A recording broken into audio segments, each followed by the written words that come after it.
आवाजाच्या दुनियेमध्ये सोबत स्वप्नांची, आवाजाच्या दुनियेमध्ये सोबत स्वप्नांची, कुणी गाणी गाई गप्पा मारी रंगत विषयांची, कुणी गाणी गाई गप्पा मारी रंगत विषयांची, या रेडिओच्या लहरींवरती चंगळ श्रोत्यांची, या रेडिओच्या लहरींवरती चंगळ श्रोत्यांची, ही इन्फिनिटीची वाणी आहे 100 नंबराची, ही इन्फिनिटीची वाणी आहे 100 नंबराची, ही इन्फिनिटीची वाणी आहे 100 नंबराची. पिंपरी चिंचवड एज्युकेशन ट्रस्ट संचालित infinity community radio 90.4 FM, reflecting you. Ramkrishna Hari Mauli. Infinity community रेडिओच्या या वारीच्या प्रवासामध्ये आपणा सर्व श्रोत्यांचं मी माधुरी मनापासून स्वागत करते. माऊली, प्रत्येकाला वारी करावीशी वाटते, पण ते शक्य होत नाही. आपलं दैनंदिन आयुष्य पाहता, आपल्यावर असणाऱ्या जबाबदाऱ्या पाहता, प्रत्येकालाच शरीराने आपल्या गावाहून पंढरपूरला जाता येत नाही. पण खरं पाहायला गेलं तर वारी ही फक्त शरीराने करणं अपेक्षितच नाही. आपापल्या जबाबदाऱ्या सांभाळत मनामध्ये विठ्ठलाचं नामस्मरण जरी आपण केलं, वेगवेगळ्या विषयांचा अभ्यास केला, जसा आपण इन्फिनिटीच्या वारी विशेष कार्यक्रमांमध्ये करतो, त्याचं चिंतन केलं, तर आपलं मन त्या विठोबापर्यंत नक्कीच प्रवास करतं. आणि हीच तर वारी आहे. आषाढी एकादशीच्या दिवशी जेव्हा वारकरी पंढरपूरला पोहोचतात, आपल्याला माहिती आहे की प्रत्येकच वारकऱ्याला त्या विठोबाचं दर्शन होतच असं नाही. प्रत्येक वारकरी मंदिरापर्यंत किंवा मंदिराच्या गाभाऱ्यापर्यंत पोहोचतो का? नाही. पण पंढरपूरच्या मातीचा टिळा लावून लोक श्रद्धेने परत येतात. कुठली खंत नसते त्यांच्या मनामध्ये की विठुराया दिसला नाही, कारण विठुराया त्यांना वारीच्या प्रवासात पदोपदी भेटतच असतो. त्याच प्रकारे आपल्यासुद्धा जबाबदाऱ्यांमध्ये, आपल्यासुद्धा कर्तव्यामध्ये या विठुरायाला सातत्याने सोबत घेतलं ना, की जागेवरून उठून त्याच्याकडे वेगळं जावं लागत नाही. तो स्वतः आपल्याकडे येतोच येतो. तर अशी ही रेडिओवरची आपली वारी, जी दरवर्षी नित्यनेमाने आपण करत असतो. यावर्षी ज्ञानेश्वरीतील योगचिंतनं आपण ऐकतो आहोत. हरिभक्तपरायण किसन महाराज चौधरी यांनी ही ज्ञानेश्वरीमधली वेगवेगळी योगचिंतनं आपल्याला समजावून सांगितली आहेत. तर आजच्या प्रवासाला सुरुवात करूया. ऐकूया ज्ञानेश्वरीतील योगचिंतन, पुरुषोत्तम योग.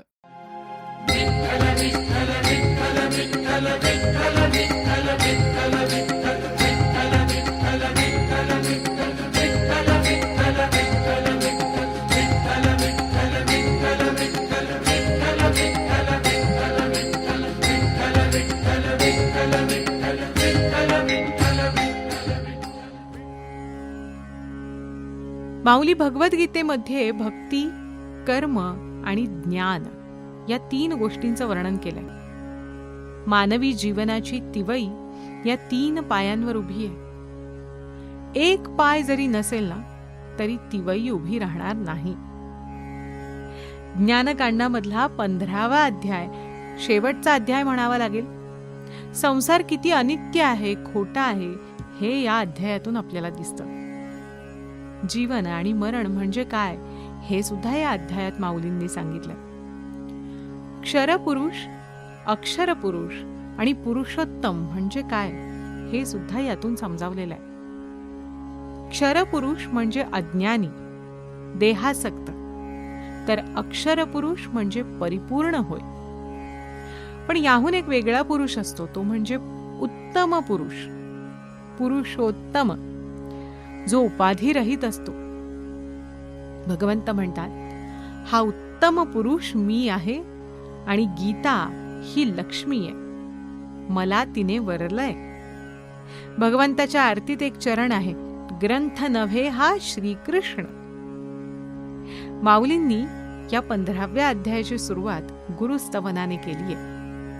आता हृदय हे आपुले, चौफाळुनिया भले, वरी बैसती पाऊले श्री गुरूंची. अध्यायाच्या सुरुवातीला गुरुचरण सेवेचं महात्म्य त्यांनी सांगितलेलं आहे. धर्म, अर्थ, काम आणि मोक्ष हे 4 पुरुषार्थ आपल्याला गुरुचरण सेवेने प्राप्त होतात असं त्यांनी सांगितलंय. आपल्या वाचेला गोडी प्राप्त होते. आपण आनंदाची दिवाळी साजरी करतो जेव्हा ही गुरुचरण सेवा आपल्या हातून घडत असते तेव्हा. माऊलींच्या प्रतिभेला जागोजागी ज्ञानेश्वरीमध्ये बहर आलेला आहे याचा प्रत्यय आपल्याला ज्ञानेश्वरी वाचताना नक्कीच येतो.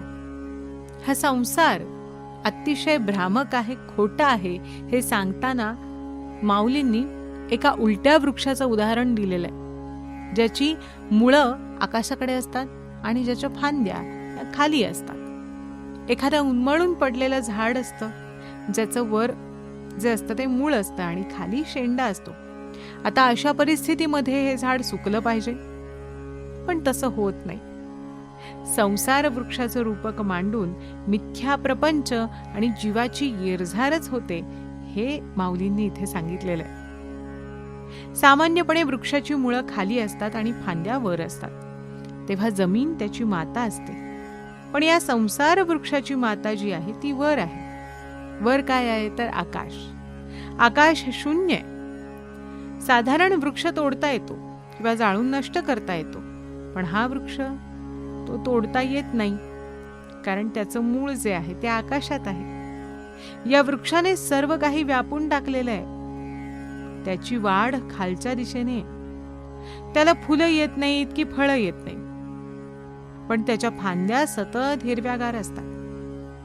तो वृक्ष केवळ ऊर्ध्वमूळ नाही तर त्याच्या खाली सुद्धा मुळं येतात. या अध्यायामध्ये आपण जर सविस्तर वाचलात तर भगवंताने या संसार वृक्षाचं मूळ काय आहे, तो खाली का वाढतो, ऊर्ध्व म्हणजे काय नेमकं, त्याच्या मुळ्या कोणत्या, हे सविस्तरपणे सांगितलंय. भगवंत सांगतायत, अर्जुना, ब्रह्म वर आहे आणि हा वृक्ष मात्र खाली वाढतोय. पण अर्जुना, एक लक्षात ठेव, ब्रह्माला वरचा, मधला, खालचा असं काही नाहीये, कारण ब्रह्म सर्वत्र एक आहे. ते अनाम आहे, अरूप आहे. इंद्रियांसाठी ते अगोचर आहे, अत्यंत सूक्ष्म असं ते आहे. असं जे ब्रह्म ते या वृक्षाचं मूळ आहे. या संसार वृक्षाला अंकुर फुटले की त्याचा विस्तार होतो. माया ही ब्रह्माच्या ठिकाणी आली की ब्रह्माचं स्वरूप प्रगट होतं. एकोहम बहुश्याम. एकत्वात तो प्रगट होत नाही, तर जिथे माया येते तिथे ते प्रगट होतं.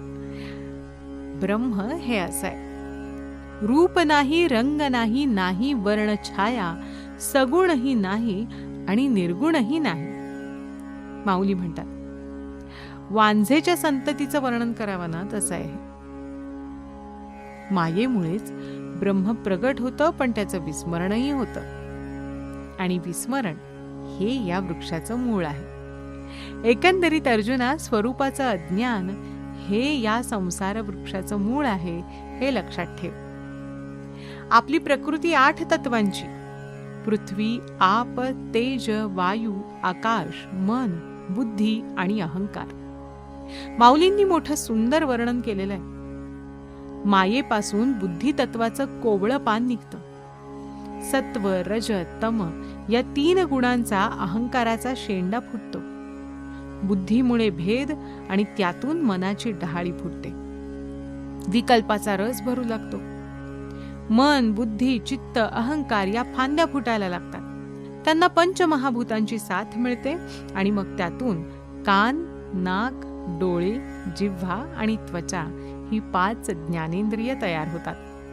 आणि मग त्यांच्या आस्वादासाठी म्हणून शब्द, स्पर्श, रस, रूप, गंध हे विषय तयार होतात. या वृक्षाला श्वस्थ असं म्हटलं जातं आणि तो सकाळ होईपर्यंत राहत नाही, म्हणून तो अश्वस्थ होतो. म्हणजे एका अर्थाने तो क्षणभंगूर तर दुसऱ्या अर्थाने अविनाशी असा आहे. या संसार वृक्षाला वर सुद्धा पानं फुटतात. त्यातून स्वेदज, अंडज, जारज, उद्भिज हे 4 लोक फुटतात आणि 84 लक्ष अंकुर त्यातून बाहेर पडतात. त्रिगुणाच्या प्रभावाने मनुष्य जातीचे आडवे फाटे फुटतात. त्यातून ब्राह्मण, क्षत्रिय, वैश्य, शूद्र हे 4 वर्ण निर्माण होतात. संसार वृक्ष वाढावा म्हणून अर्थ आणि काम यांच्या लहान लहान फांद्या तयार होतात. शुभाशुभ कर्म घडतात. पुढे कर्मानुसार भोग आणि भोगातून पुन्हा नवीन विस्तार तयार होतो. आता या सगळ्या जंजाळातून सुटायचं तर ज्ञानप्राप्ती आणि गुरुकृपा ही महत्वाची. अर्जुना, तुला असं वाटतं मी सर्वांच्या ठिकाणी आहे, तर मग काही जीव सुखी तर काही दुःखी का?